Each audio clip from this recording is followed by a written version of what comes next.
我想放屁。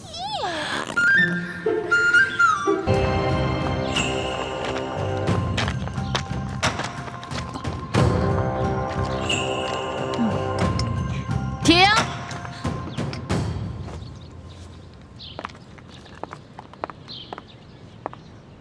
走路的时候呢，手不能抬得太高，也不能放得太低，要恰到好处，这是规矩，知道了吗？知道了。继续吧。等一下，刘嬷嬷，我们这都练了2个时辰了，这早就过了饭点了。我们现在又累又渴的，能不能让我们先吃点东西啊？不可以。什么时候你们练好了，我觉得合格了才能休息。继续走吧。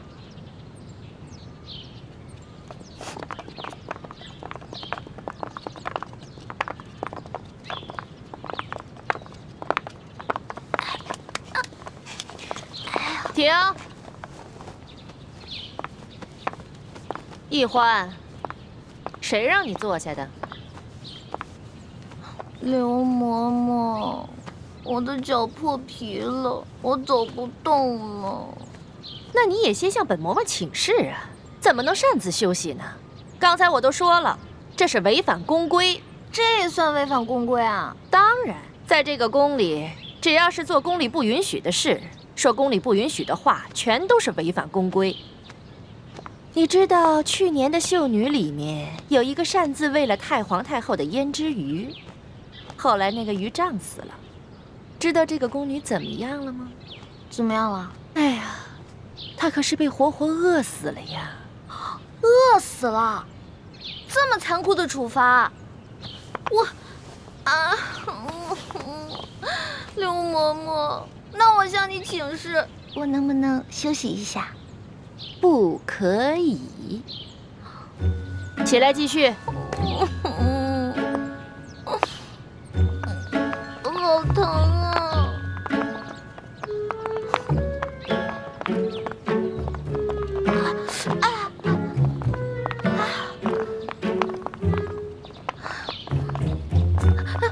刘嬷嬷，怎么了？我脑袋痒痒，能不能挠挠啊？准。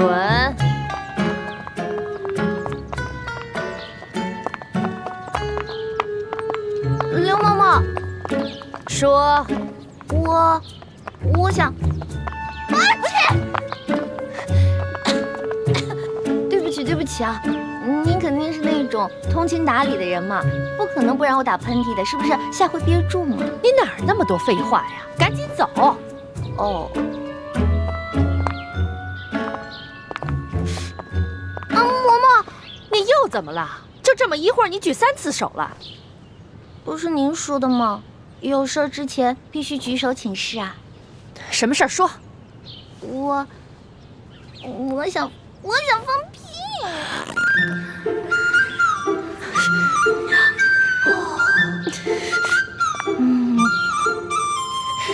嘿，你个小丫头，我算弄明白了，你这是存心跟我抬杠呢吧？没有，完全没有跟您抬杠，我这不是憋不住了吗？少跟我抬杠，你那点心思以为我不清楚吗？来人呐，把他给我拖下去，杖责20。等一下，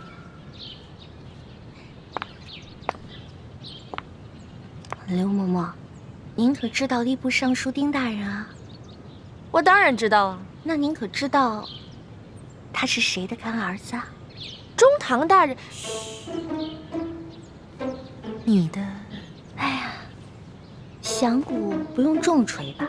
有些话不必说得太透吧？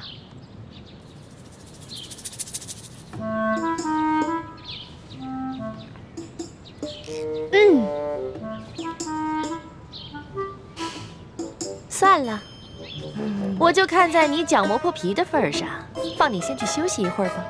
谢谢刘嬷嬷。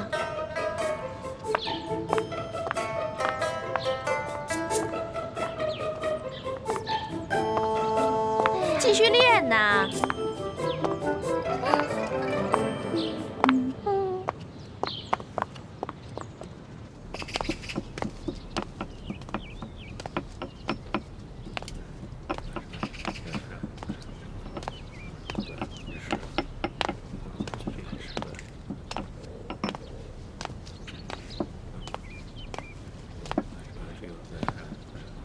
这就是咱们的院判大人。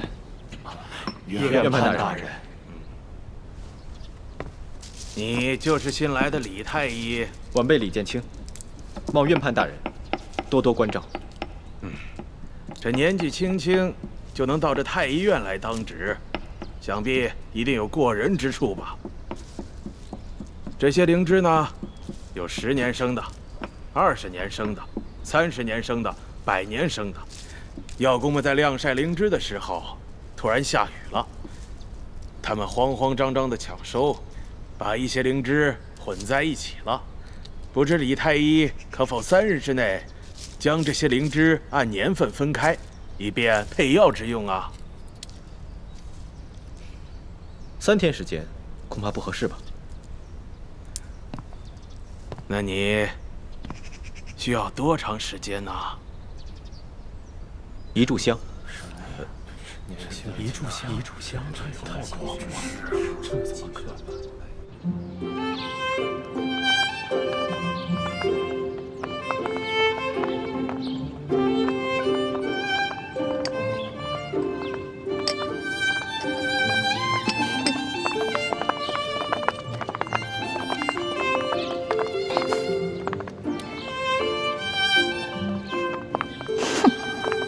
自己坐着，有吃有喝的，却让我们饿着肚子受累。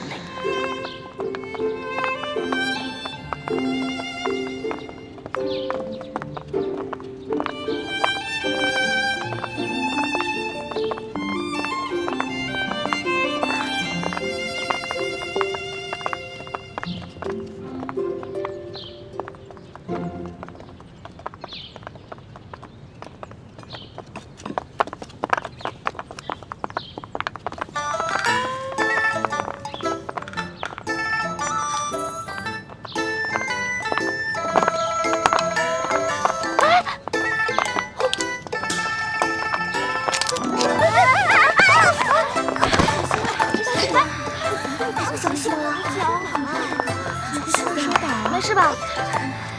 起来。你们3个怎么回事啊？啊，不好好练习，在这捣什么乱呢？在这跪2个时辰。刘嬷嬷，我们真的不是故意的，实在是踩了什么东西，滑了脚。嬷嬷，这儿有蚕豆，您看，玉兰姐姐准是不小心踩到了，才摔倒的。这怎么会有个蚕豆呢？你怎么了？说话呀！啊，我刚刚噎着了。好端端的，你为什么噎着了？刚才口水没倒过来，一下子噎着了。口水没倒过来呀？这个周围全都是你嘴里的蚕豆味儿了，还想蒙我？手拿过来。我什么都没有。手拿过来。我真的什么都没有。刘嬷嬷。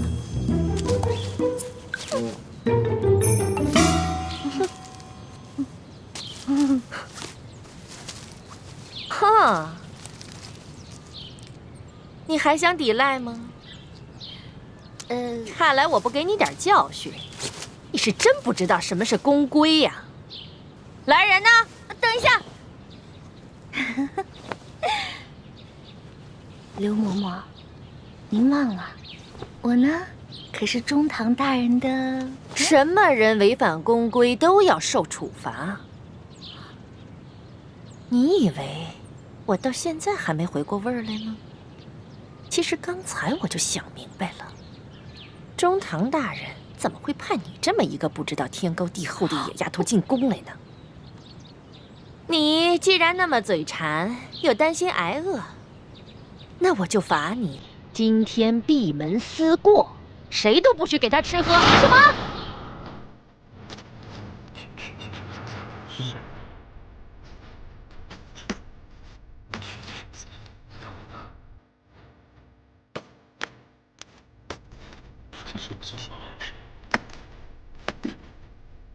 只是可以，记清清啊，确实是。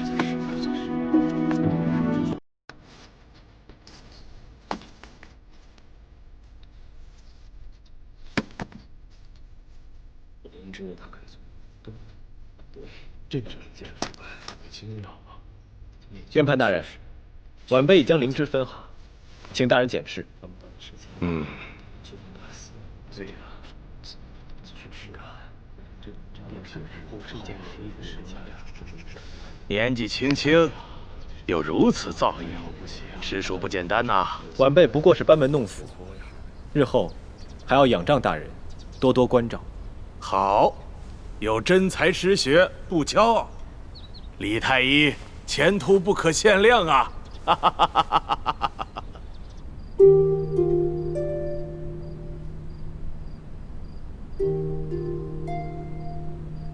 还好还有一颗小蚕豆。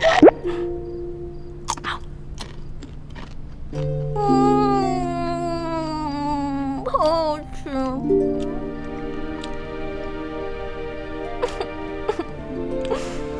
但是还是好饿呀，我要饿死了，饿死人了，饿死人了！喝点水顶顶饱吧。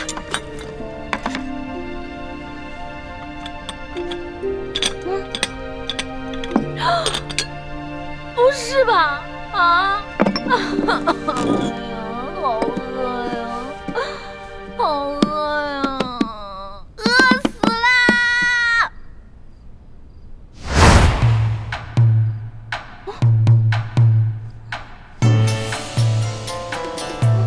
好呀。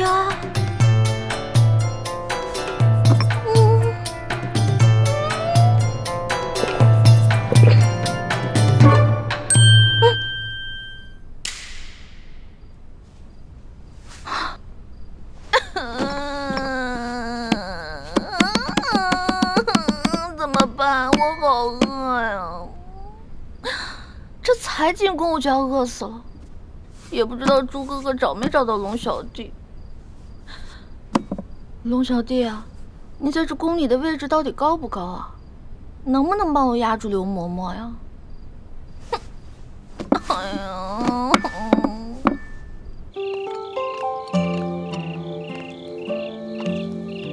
大哥，大哥，大哥，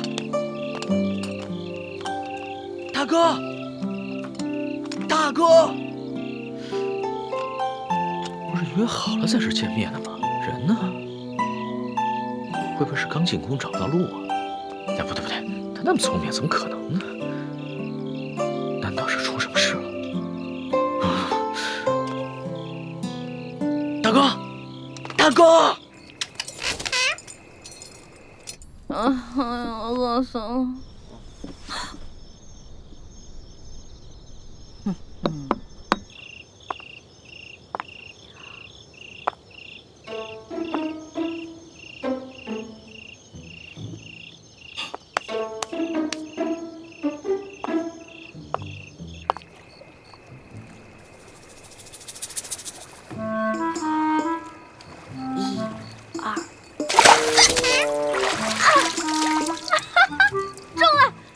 今天晚上有生鱼片吃了，耶！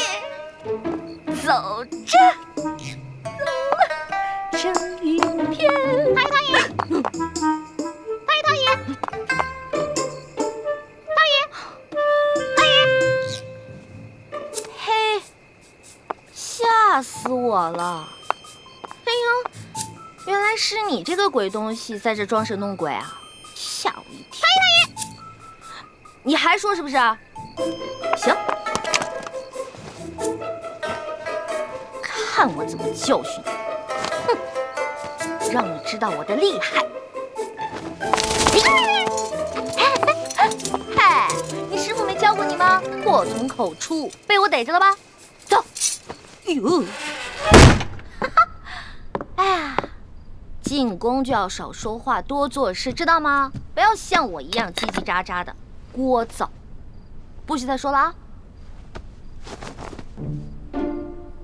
哎呀，喂，不是吧？我没杀你啊！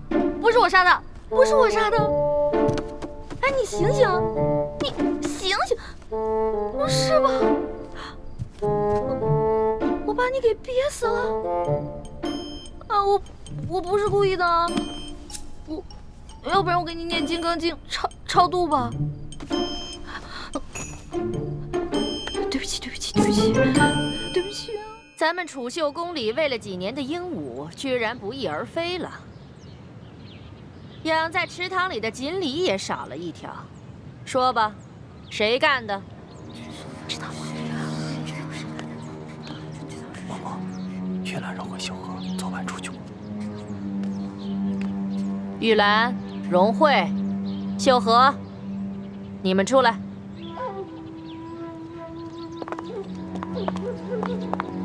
昨天晚上，有人看见你们离开住处出去了，去哪儿了？秀禾妹妹半夜要小姐，夜里黑，她一个人害怕，我和荣慧陪她去的。只是去小姐，那有没有在回来的路上，顺便偷个鸟、抓个鱼什么的？嬷嬷明鉴，我们哪敢在宫里偷东西啊？可是除了你们3个，就没人离开过房间。不是你们还能是谁？来人，把这3个给我拖下去掌嘴，打到招了为止。嬷嬷饶命啊！嬷嬷饶命啊！饶命啊！饶命啊！慢着，昨天除了他们3个，还有人离开过房间。谁？我。你？我昨天不是罚你闭门思过吗？你居然敢偷偷跑出去！是啊，我闭门思过了。我一天没吃没喝，但是我总得拉撒呀。其实我早就怀疑你了，只不过是因为没有证据，我不便发问。这批秀女里边就属你胆子大，准是你昨天饿了一天，又打起那鱼鸟的主意了吧？哎，你有什么证据证明我拿了你的鱼跟鸟呢？捉贼得拿赃啊！我有没有冤枉你呢？我自然会查清楚的。不过这储秀宫呢，夜里会落锁，外人进不来，里面也出不去。我还就不信了，你能把那鱼骨头和鸟毛一块儿给吃了？来人呐，给我搜！这，哼，老东西，我就不信你能搜得到。对不起啊。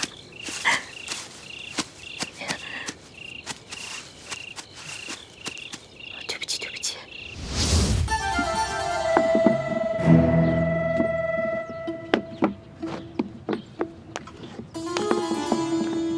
刘某某没有。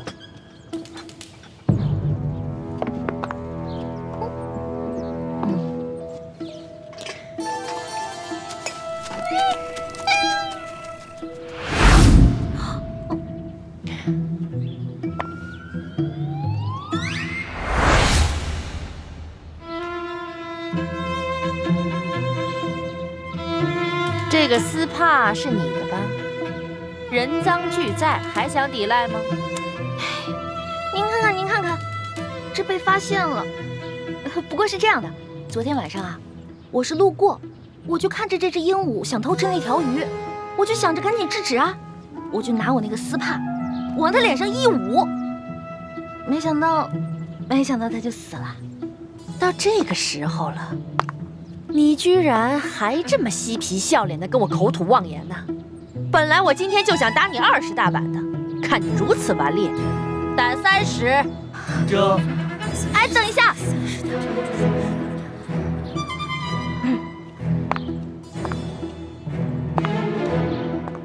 刘嬷嬷，您别忘了，我可是中堂大人的人呐。我要是连你这个鬼话都信，那我岂不是白活了这么多年？拖出去打！这，我说的都是真的，我这慢着。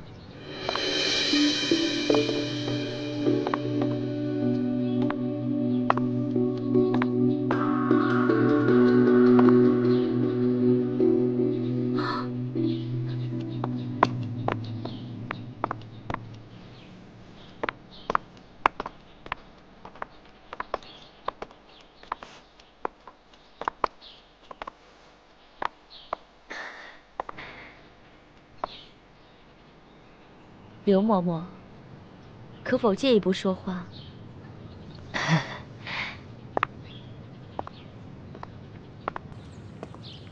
这个秀女，我瞧着倒是挺有眼缘的，就替她说个情吧。昨儿个皇上赏赐我很多珠宝玉器，只是这个镯子我戴着太大了，想来这大小啊，正适合嬷嬷你呢。哎呦，那就多谢厉贵人赏赐了。今天这事儿就看在厉贵人的面子上，我就不追究了。那就多谢嬷嬷了。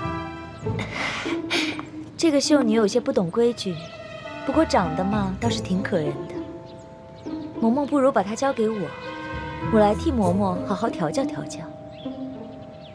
厉贵人，你亲自调教，那自然是易小主的福分了。易欢，还不谢过厉贵人？易欢，谢过厉贵人。徐姐姐，师傅们真的不应该把你安排进宫。这大清的皇上是咱们最大的敌人，你却要委曲求全，委身于他。一想到这儿，我这心里就堵得慌。你也别太怪师傅们了，他们这么做也是为了尽快找到铜匣，拿到藏宝图和议事名册，壮大咱们联盟的力量。可是这是牺牲了你一生的幸福啊！个人的幸福比起光复大明的大业，不足为道。更何况，我早就是一个无父无母的孤儿。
如果不是六师傅收养我，我可能早就冻死在冰天雪地了。我跟六师傅名为师徒，实则亲同母女。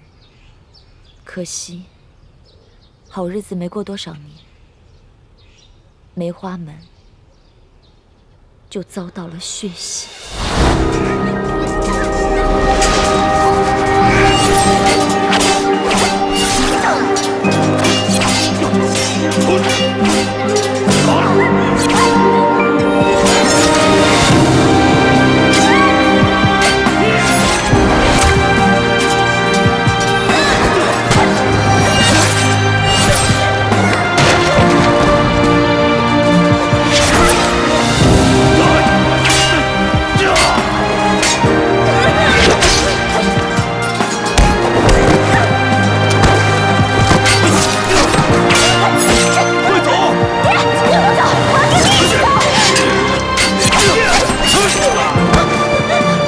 倾城去找靖王，为我梅花门报仇。爷，我们跟你一起走。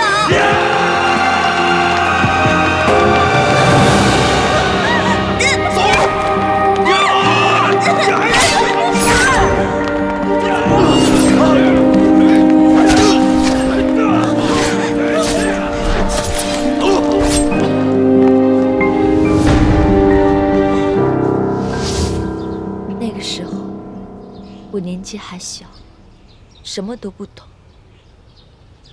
六师傅告诉我，那些杀手全都是清廷的走狗，凡是不归顺清廷的武林门派，全都遭到了血洗。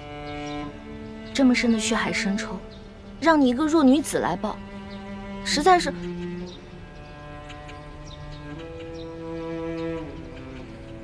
我都不知道说什么好。你跟我还不是一样吗？咱们明珠谷长大的孩子，都是同样的命运。就连你和大师兄，你们一个是大明最后一个太子，一个是大明未来的太子妃，可为了光复大明的大业，不也冒着险潜入这紫禁城了吗？可是我不一样啊，我进宫是为了引起康熙跟鳌拜的内斗，只要一旦得手，我们就可以撤了。可是你要一直以身试敌，留在这紫禁城里，直到找到铜匣为止。你也不用太替我担心，我一进宫就得到了皇上的宠爱。我跟六师傅正努力在宫中收买耳目，拓展资源，相信我们很快就能找到铜匣，完成任务。雪姐姐，从小我就觉得吧，大人为什么总是宠你，给你贵重的首饰、好看的衣服，谷里牛羊挤的奶不给我们喝，却给你泡澡，原来是想把你养大送进宫里啊！我小时候实在是太小心眼了，居然还会嫉妒你。一欢，那个时候咱们都是小孩子，难免会争大人的宠。以前全谷的人都宠着你，可我一进谷，大家却更宠爱我了。换作是我啊，我也会嫉妒。但现在你都知道了，在师傅们的心里，最宠爱的人始终都是你。雪姐姐，你放心吧，我跟猪哥哥已经进了宫了，而且我还结识了皇上的心腹侍卫，叫做龙三。我们也会想尽办法帮你一起找到铜匣，到时候我们就可以一起离开这个龙潭虎穴了。好，我们一起努力。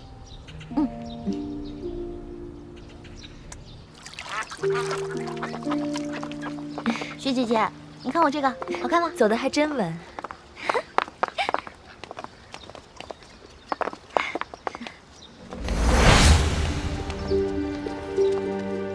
爹，雪姐姐，那不是我爹吗？他怎么进宫当太监了？那不是你爹，那是李德福李公公，大内总管。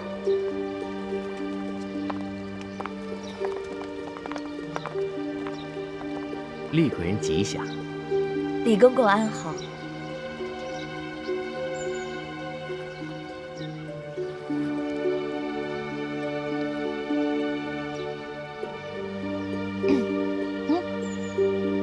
孝女李一欢给李公公请安。